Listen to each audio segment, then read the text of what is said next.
చంద్రబాబు నాయుడిని ఈసారి జరగబోయే ఎలక్షన్లో ఎట్లయినా సరే గెలిపించి ముఖ్యమంత్రిని చేయాలని చెప్పి ఆయనకు సపోర్ట్ చేసే ప్రింట్ అండ్ ఎలక్ట్రానిక్ మీడియా, అలాగే ఆయన సామాజిక వర్గం, వీళ్ళందరూ కూడా చాలా కష్టపడి జనాల మీద బలవంతంగా ఒక బ్రాండ్ చంద్రబాబు నాయుడు పైన క్రియేట్ చేసి రుద్దుతూనే ఉన్నారు. అదేమంటే చంద్రబాబు నాయుడు విజనరీ, ఆయన డెవలప్మెంట్ అనే పదానికి ప్యాంటు షర్ట్ వేస్తే అది మా చంద్రబాబు నాయుడే. ఆయన వల్లనే హైదరాబాద్ డెవలప్ అయింది. ఇప్పుడు ఆంధ్రప్రదేశ్ డెవలప్ కావాలంటే అది చంద్రబాబు నాయుడు వల్లనే అని చెప్పి విపరీతంగా సోషల్ మీడియాలో, అలాగే మీడియా మీటింగ్లు పెట్టి, కార్నర్ మీటింగ్స్ పెట్టి, ఇంటర్వ్యూస్ పెట్టి, డిబేట్స్ పెట్టి ఆయన గురించి భయంకరంగా జనాల మీద రుద్దుతున్నారు. దానికి ఒకటే ఒక కారణం ఏంటి అంటే చంద్రబాబు నాయుడు అనేటువంటి ఒక ఫెయిల్యూర్ లీడర్. అదేంటంటే జగన్మోహన్ రెడ్డి చాలా క్లియర్గా ఎక్స్పోజ్ చేస్తుండే. ఏమంటే నువ్వు 14 సంవత్సరాలు ముఖ్యమంత్రిగా ఉండి నువ్వు నీ పేరు చెప్తే గుర్తుకొచ్చే ఒక స్కీమ్ పేరు చెప్పు, ఒక పాలసీ పేరు చెప్పంటే ఆయన దగ్గర ఆన్సర్ లేదు. కాబట్టి ఇక దాన్ని డైవర్ట్ చేయడానికి జగన్మోహన్ రెడ్డిని పర్సనల్గా తిట్టడం, అలాగే ఇక దాన్ని ఆయన క్వశ్చన్కి డైరెక్ట్ ఆన్సర్ చెప్పకుండా ఈయన పెద్ద పాలసీ డెసిషన్ మేకర్ అని చెప్పి, అలాగే ఈయన విజనరీ అని చెప్పి ఈయన గురించి ఈ మొత్తం తప్పుడు అభిప్రాయం జనాల మీదకి రుద్దుతున్నారు. అయితే చంద్రబాబు నాయుడు మీద ఇట్లా క్రియేట్ చేసిన ఈ విజనరీ అనే బ్రాండ్, అలాగే డెవలప్మెంట్కు పితామహుడు అని చెప్పి వీళ్ళు సెల్ఫ్ డబ్బాలు కొట్టే దీని వెనకాల ఒక పెద్ద కుట్ర ఉంది. అదేమంటే చంద్రబాబు నాయుడు నిజానికి ఒక ఫెయిల్యూర్ లీడరు. ఆయన హయాంలో ఆయన పరిపాలన అంటే 14 సంవత్సరాలు ముఖ్యమంత్రిగా చేసినప్పుడు అంటే ఎన్టీఆర్ని వెన్నుపోటు పొడిచి ముఖ్యమంత్రి అయ్యి మొన్న 19 వరకు ఆయన రూలింగ్ మొత్తం కనుక మనం కంప్లీట్గా అబ్జర్వ్ చేస్తే ఆయన ఒక పెద్ద డిజాస్టర్, అంటే ఆయన ఒక పెద్ద ఫెయిల్యూర్ లీడర్. ఆయన ఎప్పుడు కూడా ఆయన హయాంలో రాష్ట్రం ఎప్పుడు కూడా హోలిస్టిక్గా డెవలప్ కాలేదు. అంటే హోలిస్టిక్గా డెవలప్మెంట్ అంటే విద్య విషయంలో కావచ్చు, వైద్యం విషయంలో కావచ్చు, ఉద్యోగ రంగంలో కావచ్చు, ఇన్ఫ్రాస్ట్రక్చర్ ఫెసిలిటీస్ విషయంలో కావచ్చు, ఇట్లా ఇరిగేషను, అగ్రికల్చరు, ఓవరాల్గా హ్యూమన్ రిసోర్స్ డెవలప్మెంటు, పావర్టీ రిడక్షను, అలాగే లిటరసీ రేటు, ఇట్లా ఇవన్నీ చూసుకుంటే వీటన్నిటిలో పెద్ద disaster, utter flop Chandrababu Naidu. అయితే ఆయన ఫెయిల్యూర్స్ని కప్పిపుచ్చి ఆయనను నాయకుడిగా జనాల మీదకి రుద్దడం కోసమే ఆయన వీళ్ళు అందరూ ఆడుతున్న నాటకము, వీళ్ళందరూ చెప్తున్న అబద్ధం ఏంటి అంటే చంద్రబాబు నాయుడు విజనరీ, చంద్రబాబు డెవలప్ చేసిండు అని చెప్పి చెప్తున్నాడు. అసలు నిజానికి చంద్రబాబు నాయుడు ఫెయిల్యూర్స్ మనం గమనిస్తే అయితే 1919, 2003 వరకు అంటే ఆయన రాజశేఖర రెడ్డి గెలిచేంత వరకు ఆయన పరిపాలన కనుక ఒక్కసారి మనం క్లియర్గా గమనిస్తే చంద్రబాబు నాయుడు వల్ల రాష్ట్రం ఎంత దివాలా తీసిందో, ఆయన ఎంత ఫెయిల్యూర్ లీడరో మనకు ఆధారాలతో సహా బయటపడుతుంది. అదేమంటే చంద్రబాబు నాయుడు ఆయన ముఖ్యమంత్రిగా ఆయన గురించి వీళ్ళందరూ చెప్తున్నది ఏంటి అంటే చంద్రబాబు నాయుడు ఐటీ కంపెనీలు తెచ్చిండు, చంద్రబాబు నాయుడు హైదరాబాద్ని డెవలప్ చేసిండు, చంద్రబాబు బిల్ గేట్స్ని తెచ్చిండు, బిల్ క్లింటన్ తెచ్చిండు, వీళ్ళందరినీ తీసుకువచ్చింది భారతదేశానికి మొట్టమొదటి వ్యక్తి చంద్రబాబు నాయుడు అని చెప్పి ఆయన గురించి పెద్ద డబ్బాలు కొడతారు కదా. నిజానికి అసలు చంద్రబాబు నాయుడు ఐటీ కంపెనీలు తెచ్చిండు అనే దానికంటే కొంచెం ముందుకెళ్తే చంద్రబాబు నాయుడు ఐటీ కంపెనీలు తెచ్చిండని ఒకటే ప్రొజెక్ట్ చేస్తారు. కానీ చంద్రబాబు నాయుడు ముఖ్యమంత్రిగా ఉన్నప్పుడు 55 పబ్లిక్ సెక్టర్స్ సంబంధించిన కంపెనీలను, ఇండస్ట్రీస్ను మూతపడేసిన ఘనకార్యుడు ఎవడంటే చంద్రబాబు నాయుడు. అవేమంటే ఆల్విన్ వాచెస్ కావచ్చు, అలాగే రిపబ్లిక్ ఫోర్జ్ ఇండియా కావచ్చు, అలాగే Nizam sugar factory, spinning mills, fisheries corporation, అలా ఇట్లా అన్నీ ఇట్లా లెక్క పెట్టుకుంటూ పోతే 55 ఇండస్ట్రీస్, పేపర్ మిల్స్, ఇవన్నీ కూడా చంద్రబాబు మూసేపించిండు. వీటితో పాటు అసలు ఇప్పుడు తెలంగాణకు అసలు వాయువు పట్టు అంటే అప్పుడు ఉమ్మడి ఆంధ్రప్రదేశ్కు ఇప్పుడు తెలంగాణకు ఆయువు పట్టైన సింగరేణి కాలరీస్ను ప్రైవేటైజ్ చేయడానికి ఎంఓయూలు కూడా రెడీ చేసిన వ్యక్తి చంద్రబాబు నాయుడు. లక్కీగా అప్పుడు ఓడిపోయింది కాబట్టి బచాయించకపోయారు.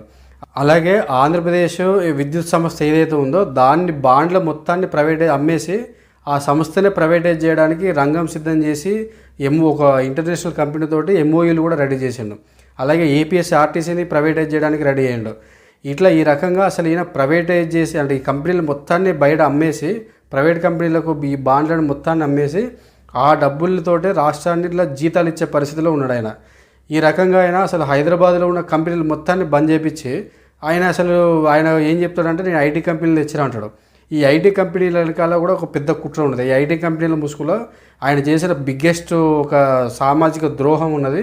అది మళ్ళీ ఈ వీడియోలో చివరిలో డిస్కస్ చేద్దాము. అసలు విజనరీ అంటే ఎవరు అంటే రాజశేఖర రెడ్డి. ఎందుకంటే రాజశేఖర రెడ్డి టైంలో ఆంధ్రప్రదేశ్ అంటే ఉమ్మడి ఆంధ్రప్రదేశ్ రాష్ట్రాన్ని మొత్తాన్ని హోలిస్టిక్ డెవలప్మెంట్ దిశగా తీసుకుపోయింది రాజశేఖర రెడ్డి. మరీ ముఖ్యంగా హైదరాబాద్ అనేది ఈరోజు ప్రపంచవ్యాప్తంగా ఒక గుర్తింపు సాధించిందంటే దానికి మొట్టమొదటి కారణము మూల కారణము రాజశేఖర రెడ్డి.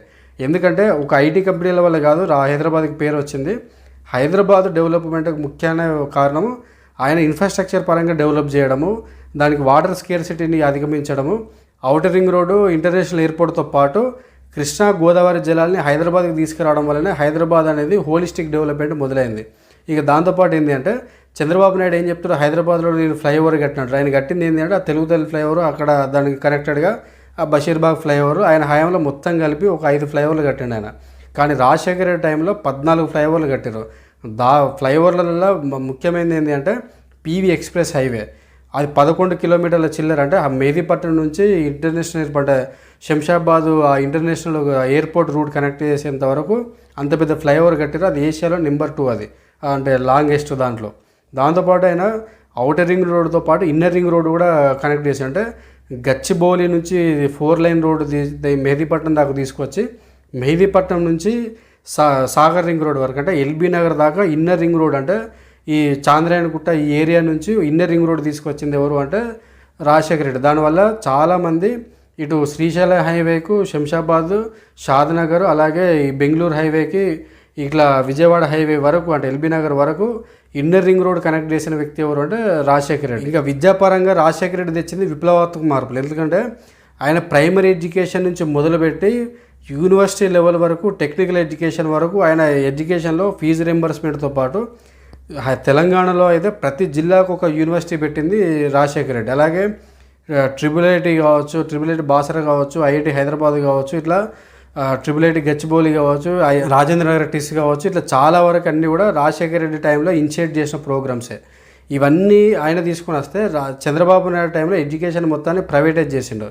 ఇక చంద్రబాబు నాయుడు ఏం చెప్తారంటే బాబు రావాలంటే జాబ్ రావాలని చెప్పి ఆయన స్లోగన్ పెట్టాడు. నిజానికి అసలు గవర్నమెంట్ సెక్టర్లో ప్రైవేటైజేషన్ అంటే కాంట్రాక్ట్ ఎంప్లాయీస్ని ఇంట్రడ్యూస్ చేసిందే చంద్రబాబు నాయుడు.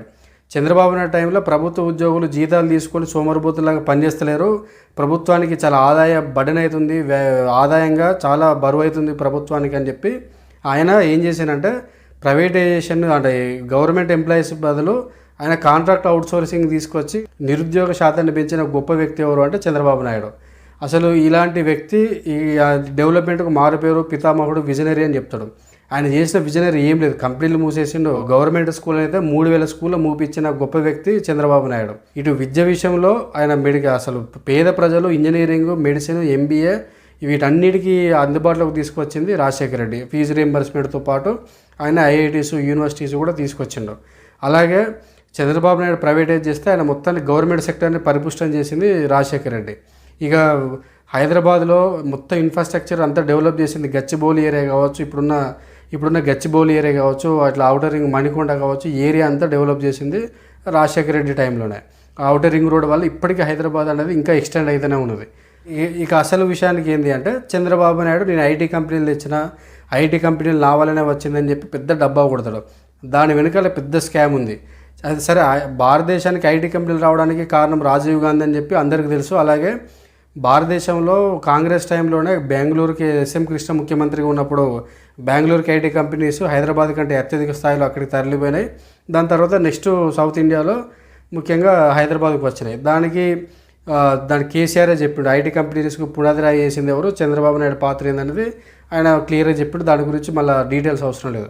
కానీ ఈయన ఐటీ కంపెనీలు ముసుగులో చంద్రబాబు నాయుడు చేసిన సామాజిక ద్రోహం ఏంటి అంటే ఆయన కమ్మ సామాజిక వర్గాన్ని మొత్తాన్ని తెచ్చి హైదరాబాద్లో ఒక డంపు చేసి సామాజిక సమతుల్యతనే దెబ్బతీసిన వ్యక్తి ఎవరు అంటే చంద్రబాబు నాయుడు. ఎలాగంటే హైదరాబాద్ మొత్తాన్ని ఆయన ఒక డివిజన్ కింద మార్చి, అంటే జూబ్లీ హిల్స్, బంజారా హిల్స్, ఖైరతాబాద్లో కొన్ని ప్రాంతాలు వీటన్నిటిని కూడా ఫిలిం ఇండస్ట్రీకి సంబంధించిన ఆయన సామాజిక వర్గానికి చెందిన వాళ్ళతో మొత్తం డంపు చేస్తే ఆయన హైదరాబాద్లో అంటే విజయవాడ హైవేకి వచ్చే దగ్గరనేమో చిన్న చిన్న ఎంప్లాయీస్, చిన్న చిన్న ఉద్యోగాలు చేసుకునే వాళ్ళందరినీ, ఆయన కమ్మ సామాజిక వర్గాన్ని అందరినీ ఆ వనస్థలిపురం ఏరియాలో, ఉప్పలు ఈ ఏరియాలలో పెట్టిండు. అలాగే ఏరియాలో కుత్బుల్లాపూర్, మేడ్చల్, మల్కాజ్గిరి ఈ ఏరియాలలో ఆయన కమ్మ సామాజిక వర్గానికి చెందిన చిన్న చిన్న ఇండస్ట్రీస్ అంటే పెట్టుకునే వాళ్ళందరినీ అక్కడ ఆ ఏరియాలో డంప్ చేసిండు. ఇక ఐటీ కంపెనీ అంటే కూకట్పల్లి, అమీర్పేట్, మాదాపూర్, ఈ కొండాపూర్ ఈ ఏరియాల మొత్తంలో ఈ రియల్ ఎస్టేట్ అంటే ఐటీ కంపెనీలు వాళ్ళకు అగ్గోసాకు వాళ్ళకు భూములు అప్పచెప్పి ఐటీ కంపెనీల ముసుగులో మొత్తం రియల్ ఎస్టేట్ బిల్డర్లు అందరూ తెచ్చి ఈ ఏరియాలో పెట్టారు. అంటే షేర్లింగంపల్లి, కూకట్పల్లి ఈ ఏరియా అంతా, రాజేంద్ర నగర్లో కొంత పాటు, ఇదంతా కూడా చంద్రబాబు నాయుడు ఆయన కమ్మ సామాజిక వర్గం చెందిన వాళ్ళతోటి డంప్ చేసిండు. ఎప్పుడైతే చంద్రబాబు నాయుడు ఐటీ కంపెనీల ముసుగులో వీళ్ళందరికీ అగ్గోసగ్గోకు కంపెనీలకు భూములు ఇవ్వడం, అలాగే అక్కడ ఉన్న చీప్గా భూములు తీసుకొని ఈ కంపెనీస్ డెవలప్ అయితే అక్కడ మొత్తం రియల్ ఎస్టేట్ వెంచర్లు వేయడము, బిల్డింగ్లు కట్టడం వల్ల అపార్ట్మెంట్లు కట్టి మొత్తం కమ్మ సామాజిక వర్గము ఒక రియల్టర్ ఫైనాన్షియల్ హబ్గా, రియల్టర్ ఫైనాన్షియల్ గ్రూప్గా డెవలప్ అయ్యి టీడీపీకి కమ్మ సామాజిక వర్గానికి ఒక ఫైనాన్షియల్ మజిల్గా తయారైంది ఈ ఐటీ కంపెనీల వల్లనే. దీనివల్లనే చాలామంది ఐటీ కంపెనీల ఓనర్లు ఎవరిని చూసినా, కమ్మ సామాజిక వర్గం ఎవరిని చూసినా కూడా చంద్రబాబు నాయుడు హయాంలోనే మేము బిల్డింగ్లు కట్టినాము, కూకట్పల్లి ఏరియాలో వెంచర్లు వేస్తాము, ఇవన్నీ ఎందుకు ఈ సోది ఎంత చెప్తారంటే చంద్రబాబు నాయుడు వల్లనే అగ్గోసగ్గోకు భూములు కానీ అక్కడ ఈ ఐటీ కంపెనీల భూముల ముసుగు వెనకాల వీళ్ళు మొత్తం రియల్ ఎస్టేట్ వ్యాపారం చేసి ఫైనాన్షియల్గా చాలా బలంగా తయారయ్యారు. దానివల్లనే ఇప్పటికీ టీడీపీ పార్టీకి చాలామంది Serilingampally, Jubilee hills, Banjara hills, Khairatabad, Rajendra Nagar, Kukatpally ఏరియాలో నువ్వు ఎప్పుడు చూసినా కూడా ఎమ్మెల్యేలు అందరూ కమ్మ సామాజిక వర్గానికి సంబంధించిన ఎమ్మెల్యేలే ఉంటారు. వీళ్ళ దగ్గర కొన్ని వందల కోట్ల రూపాయలు, వేల కోట్ల రూపాయలు ఉంటాయి.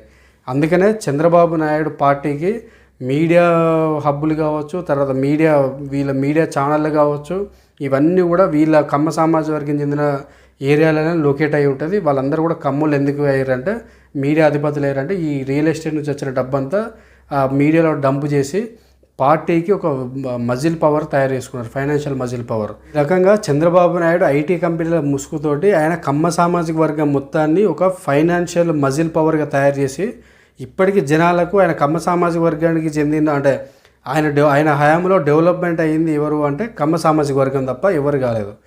కాబట్టి ఇప్పుడు రాజశేఖర రెడ్డి వచ్చిన తర్వాతనే ఈ ఔటర్ రింగ్ రోడ్ వేసి చాలా భూముల్ని అందుబాటులోకి తీసుకొచ్చిన తర్వాత బీసీ కులాల నుంచి, మిగిలిన సామాజిక వర్గాల నుంచి చాలామంది ఫైనాన్షియల్గా డెవలప్ అయ్యారు. అందుకనే మీరు చూడండి, రియల్ ఎస్టేట్ భూమి పెరిగినప్పుడు మొదటి దశలో ఆంధ్ర ప్రాంతానికి చెందిన కమ్మ సామాజిక వర్గం డెవలప్ అయితే రాజశేఖర రెడ్డి టైంలో హైదరాబాద్ సరౌండింగ్లో ఉన్న యాదవ, గౌడు, కాపు ఈ కులాలు ఎక్కువ రియల్ ఎస్టేట్లో చాలా ఫైనాన్షియల్గా బలంగా తయారయ్యారు. ఈ రెడ్డి కమ్యూనిటీ యాజ్ యూజువల్ అది రాజశేఖర రెడ్డితో పాటు మూవ్ ఆన్ అయింది. అట్లా ఈ రకంగా చూస్తే చంద్రబాబు నాయుడు చేసిన ఒక ద్రోహం ఏంటి అంటే పబ్లిక్ సెక్టర్ మొత్తాన్ని సర్వనాశనం పట్టించి ఎడ్యుకేషన్ సెక్టర్లో అసలు పిల్లలకు మంచి చదువు అందించాలంటే వేలకు వేలు, లక్షల ఫీజులు కట్టించేసి ప్రైవేట్ స్కూళ్ళకు పంపించడమే దిక్కు తప్ప. అంటే చంద్రబాబు నాయుడు టైంలో చూస్తే చాలా నారాయణ, శ్రీ చైతన్య, నలంద, అది ఇది అని చెప్పి, గీతం అని చెప్పి ప్రైవేట్ ఎడ్యుకేషన్ ఇన్స్టిట్యూషన్స్ మొత్తం కుప్పలు తయారైనాయి. హైదరాబాద్ సరౌండింగ్లో కానీ, గుంటూరు, విజయవాడ ఈ ప్రాంతంలో కానీ ఇవన్నీ ప్రైవేట్ ఎడ్యుకేషన్ ఇన్స్టిట్యూషన్లు. వీటన్నిటిని డెవలప్ చేసింది ఎవరు అంటే చంద్రబాబు నాయుడు. ఈ రకంగా ఏంటంటే విద్యను సర్వనాశనం బట్టి పేద ప్రజలకు అందుబాటులో లేకుండా చేసిండు. ఈ ఐటీ కంపెనీలు అన్నీ కూడా కమ్మ సామాజిక వర్గానికి చెంది పేద ప్రజలకు, బీసీలకు, దళితులకు ఐటీ కంపెనీలలో ఆపర్చునిటీస్ రాని పరిస్థితి చంద్రబాబు నాయుడు టైంలో. రాజశేఖర రెడ్డి వచ్చి ఫీజు రీయింబర్స్మెంట్ తోటి చాలామంది టెక్నికల్ ఎడ్యుకేషన్ చదువుకున్న తర్వాతనే ఐటీ కంపెనీలలో చాలామంది ఉద్యోగాలు వచ్చినాయి. ఇక రియల్ ఎస్టేట్ గురించి మనం మాట్లాడినాం. అంటే ఈ రకంగా అసలు చంద్రబాబు నాయుడు టైంలో ఆయన విజనరీ అని చెప్పి హైదరాబాద్కు చేసింది ఏం లేదు, గుండు సున్నా. ఆయన చేసింది ఏంటంటే కమ్మ సామాజిక వర్గాన్ని డెవలప్ చేసుకోవడం తప్ప ఆయన ఆంధ్రప్రదేశ్ రాష్ట్రానికి చేసింది ఏం లేదు. ఇప్పుడు జగన్మోహన్ రెడ్డి ఆయనను క్లియర్ కట్గా అడుగుతున్నాడు కాబట్టి అసలు నువ్వు ఈ రాష్ట్రానికి చేసింది ఏంది భయ్ అని చెప్పి అడిగితే ఆయన దగ్గర సమాధానం లేదు కాబట్టి దాన్ని కప్పిపుచ్చుకోవడానికి ఆయన పిట్టకథలు చెప్పుకుంటే నేను సెల్ ఫోన్ కనిపెట్టిన, సింగపూర్ లాగా తయారు చేస్తా, దాన్ని తయారు చేస్తా, ఫారెన్కి పంపించింది నేనే, ఇట్లా ఈ రకంగా జనాల్ని మభ్యపెట్టి ఆయన ఫెయిల్యూర్స్ని కప్పిపుచ్చుకోవడానికి చంద్రబాబు నాయుడుకి ఒక ఇమేజ్ బిల్డ్ చేయాలి. కాబట్టి చంద్రబాబు నాయుడు అభివృద్ధి ప్రదాత, విజనరీ అని చెప్పి ఆయన గురించి వెనకాల బ్రాండ్, ఫేక్ బ్రాండ్, తప్పుడు బ్రాండ్ వెనకాల ఉన్న కుట్ర ఏంటంటే ఇదే.